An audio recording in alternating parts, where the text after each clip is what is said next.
3 महीने बीत गए थे। अमन ने किसी तरह 50 लाख रुपए जुटा लिए थे। उसकी गाड़ी बिक गई थी। बैंक से लोन लिया था। अपने माता पिता से भी पैसे मांगने पड़े थे। लेकिन इन 3 महीनों में अमन को एक पल भी चैन नहीं मिला। प्रियंका के आखिरी शब्द उसके दिमाग में घूमते रहते थे। रात को नींद नहीं आती थी। ऑफिस में काम पर ध्यान नहीं लगता था। उसके दोस्तों ने भी नोटिस किया था। एक अनजान डर जो उसके सीने में बैठा था। आज 3 महीने पूरे हो गए थे। अमन ने कोर्ट में पूरी रकम जमा कर दी थी। तलाक की डिक्री उसके हाथ में थी। अब वो कानूनी तौर पर आजाद था, लेकिन उसे आजादी का एहसास नहीं हो रहा था। अमन अपने फ्लैट में बैठा था। उसका फोन बजा। एक अनजान नंबर था। उसने फोन उठाया। हेलो? दूसरी तरफ से प्रियंका की आवाज आई। अमन, तुमने पैसे जमा कर दिए? अमन का दिल तेजी से धड़कने लगा। हाँ, जमा कर दिए। प्रियंका ने कहा। अच्छा, तो अब मैं तुम्हें वो बात बताती हूँ। अमन की सांस रुक गई। वो कुछ बोल नहीं पाया। प्रियंका ने कहा, सेक्टर 15 के सिटी हॉस्पिटल में आ जाओ। Paediatric ward, room number 304। वहां तुम्हें तुम्हारा जवाब मिल जाएगा। और फोन कट गया। अमन फोन पकड़े बैठा रह गया। पेडियाट्रिक वार्ड, वो तो बच्चों का वार्ड होता है। उसका दिल धक से रह गया। कहीं नहीं, ऐसा नहीं हो सकता। लेकिन अगर ऐसा हुआ तो? अमन ने तुरंत अपनी कार की चाबी उठाई और हॉस्पिटल की तरफ भागा। आधे घंटे में अमन हॉस्पिटल पहुंच गया। उसने लिफ्ट ली और तीसरी मंजिल पर गया। Paediatric ward. उसके हाथ कांप रहे थे। उसने रूम 304 ढूंढा। दरवाजे के बाहर खड़ा होकर उसने एक गहरी सांस ली। फिर दरवाजा खोला। कमरे में एक छोटा सा बेड था। उस बेड पर एक 4 साल का बच्चा लेटा हुआ था। बच्चे के सिर पर पट्टी बंधी हुई थी। उसके हाथ में ड्रिप लगी हुई थी और बच्चे के बगल में प्रियंका बैठी थी। अमन का पूरा शरीर सुन्न हो गया। प्रियंका ने धीरे से कहा, ये आर्यन है, तुम्हारा बेटा। अमन के पैरों तले जमीन खिसक गई। मेरा बेटा? प्रियंका ने कहा। हाँ अमन, जब तुमने मुझसे तलाक मांगा था तब मैं 3 महीने की प्रेग्नेंट थी। अमन का सिर घूमने लगा। उसे विश्वास नहीं हो रहा था। लेकिन तुमने बताया क्यों नहीं? प्रियंका के आंसू गिर गए। मैंने बताया था अमन, उस दिन जब तुम घर से निकल रहे थे। मैंने तुम्हें रोककर कहा था कि मुझे तुमसे कुछ जरूरी बात करनी है। लेकिन तुमने क्या कहा था? तुमने कहा था, प्रियंका, अब मुझे तुम्हारी कोई बात नहीं सुननी। और तुम चले गए। अमन की आंखों में आंसू आ गए।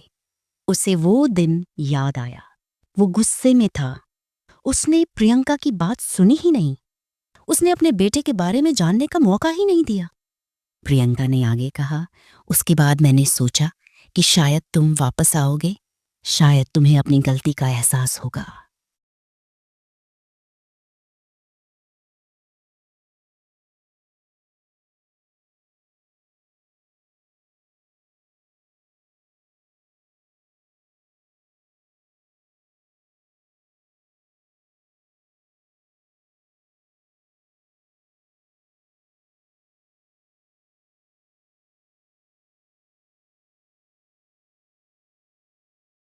ये बीमार क्यों है? प्रियंका ने आंसू पोंछे। Brain tumour. पिछले 6 महीने से इलाज चल रहा है। 2 ऑपरेशन हो चुके हैं, लेकिन अभी भी खतरा बना हुआ है। अमन का दिल टूट गया। उसका बेटा, उसका अपना खून इतनी तकलीफ में था और उसे पता ही नहीं था। उसने पूछा, इलाज का खर्च? प्रियंका ने कहा, अब तक 20 लाख खर्च हो चुके हैं। मैंने अपने सारे गहने बेच दिए, अपनी बचत खत्म कर दी, अपने माता पिता से उधार लिया। लेकिन अगला ऑपरेशन, उसके लिए और 30 लाख चाहिए। अमन की आंखों में चमक आई। इसीलिए तुमने 50 लाख मांगे? प्रियंका ने सिर हिलाया। हाँ अमन, मैं तुमसे बदला नहीं ले रही थी। मैं अपने बेटे की जान बचाने की कोशिश कर रही थी। अमन ने बच्चे की तरफ देखा। बच्चे की आंखें उसकी आंखों जैसी थीं। ये सच में उसका बेटा था। उसने पूछा, कब है ऑपरेशन? अगले हफ्ते, प्रियंका ने धीरे से कहा। मैंने कोर्ट में तुम्हें सच बताना चाहा, लेकिन फिर मैंने सोचा कि अगर मैंने बता दिया तो तुम सिर्फ दया से मेरे पास रुक जाओगे। मुझे तुम्हारी दया नहीं चाहिए थी अमन। मुझे सिर्फ अपने बेटे का इलाज चाहिए था। इसलिए मैंने वो रास्ता चुना। अगले हफ्ते ऑपरेशन हुआ। 0, 4, 6 घंटे का लंबा ऑपरेशन। अमन और प्रियंका दोनों ऑपरेशन थिएटर के बाहर बैठे थे। दोनों के हाथ एक दूसरे को पकड़े हुए थे, जैसे 5 साल पहले थे। डॉक्टर बाहर आए। ऑपरेशन सक्सेसफुल रहा। आर्यन ठीक हो जाएगा। प्रियंका वहीं बैठ गई। उसके मुंह से रोने की आवाज आने लगी। अमन ने उसे गले लगा लिया। ये खुशी के आंसू थे। 3 महीने बाद आर्यन पूरी तरह ठीक हो चुका था। वो पार्क में खेल रहा था। अमन और प्रियंका एक बेंच पर बैठे थे। अमन ने धीरे से कहा, प्रियंका मुझे माफ कर दो। मैं चाहता हूं कि तुम मुझे एक और मौका दो। प्रियंका ने उसकी तरफ देखा। अमन, मैं तुम्हें कभी माफ नहीं कर पाऊंगी, लेकिन हमारे बेटे को अपने पिता की जरूरत है। शायद हम फिर से शुरुआत कर सकते हैं। तभी आर्यन दौड़ता हुआ आया। आर्यन ने अमन को देखा। अंकल, आप भी चलिए ना। अमन ने हिम्मत करके कहा। आर्यन, मैं तुम्हारा अंकल नहीं हूं, मैं तुम्हारा पापा हूं। आर्यन ने हैरानी से दोनों को देखा। सच में? प्रियंका ने सिर हिलाया। आर्यन की आंखों में चमक आ गई। उसने अमन के गले लगा लिया। तो अब आप हमारे साथ रहेंगे? अमन ने उसे कसकर पकड़ लिया। हाँ बेटा, अब मैं हमेशा तुम्हारे साथ रहूंगा। आज से 5 साल बाद आर्यन अब 9 साल का हो गया है। स्कूल में टॉप करता है, क्रिकेट खेलता है और हर रोज अपने पापा के साथ पार्क जाता है। अमन और प्रियंका ने दोबारा शादी कर ली थी। इस बार कोर्ट रूम में नहीं, बल्कि एक छोटे से मंदिर में, सिर्फ करीबी लोगों के साथ। और इस बार अमन ने हर फेरे में प्रियंका से वादा किया कि वो हमेशा उसका साथ देगा। आज शाम को तीनों साथ बैठकर डिनर कर रहे हैं। आर्यन अपनी क्लास की बातें बता रहा है, प्रियंका खाना परोस रही है और अमन सबको देखकर मुस्कुरा रहा है। प्रियंका ने अमन की तरफ देखा। क्या सोच रहे हो? अमन ने मुस्कुराते हुए कहा, बस यही सोच रहा था कि कितना लकी हूं मैं। तुमने मुझे दूसरा मौका दिया। आर्यन ने मुझे अपना पापा माना और आज मेरे पास वो सब कुछ है जो मैं चाहता था। प्रियंका की आंखों में एक चमक आई।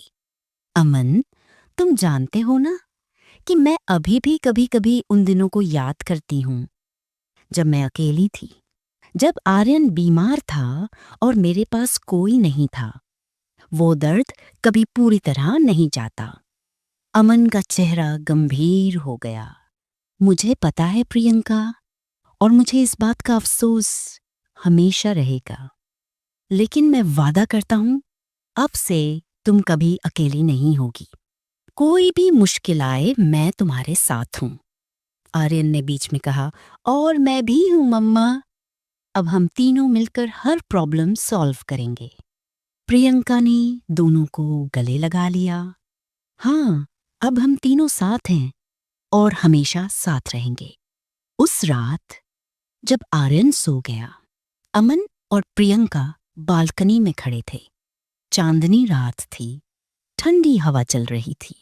अमन ने प्रियंका का हाथ पकड़ा। प्रियंका, तुमने जो कोर्ट में किया, वो सच में बहुत हिम्मत का काम था। तुम चाहती तो मुझे बता सकती थी कि आर्यन बीमार है। शायद मैं तब भी पैसे दे देता। प्रियंका ने सिर हिलाया। नहीं अमन, अगर मैंने तुम्हें सीधे बता दिया होता तो तुम सिर्फ दया से पैसे देते, लेकिन तुम्हें अपनी गलती का एहसास नहीं होता। मुझे तुम्हारी दया नहीं चाहिए थी, मुझे तुम्हारा अफसोस चाहिए था। मुझे तुम्हें वो दर्द दिखाना था जो मैंने झेला था, और सबसे बड़ी बात, मैं देखना चाहती थी कि क्या तुम बदल सकते हो। अमन ने उसे देखा। और क्या मैं बदल गया? प्रियंका ने मुस्कुराते हुए कहा, हाँ अमन, तुम बदल गए हो। वो गुस्सैल, जिद्दी आदमी अब नहीं रहा। अब तुम एक अच्छे इंसान बन गए हो, एक अच्छे पति, और सबसे बड़ी बात, एक बेहतरीन पिता। अमन की आंखों में आंसू आ गए। तुम्हें पता है प्रियंका, मैं हर रात सोने से पहले भगवान को थैंक यू बोलता हूँ कि उन्होंने तुम्हें मेरी जिंदगी में भेजा, कि उन्होंने मुझे आर्यन जैसा बेटा दिया, और सबसे बड़ी बात कि उन्होंने मुझे अपनी गलतियां सुधारने का मौका दिया। प्रियंका ने उसके कंधे पर सिर रख दिया। अमन, तुम जानते हो कि कोर्ट के फैसले ने सिर्फ हमें पैसे नहीं दिए, उसने हमें एक नई शुरुआत दी। एक ऐसी शुरुआत जहां हम दोनों को एक दूसरे की कीमत समझ आई। अमन ने कहा, हाँ, और अब मैं समझता हूं कि रिश्ते सिर्फ प्यार से नहीं बनते, उन्हें सम्मान चाहिए, समझ चाहिए, और सबसे बड़ी बात, एक दूसरे की बात सुनने का सब्र चाहिए।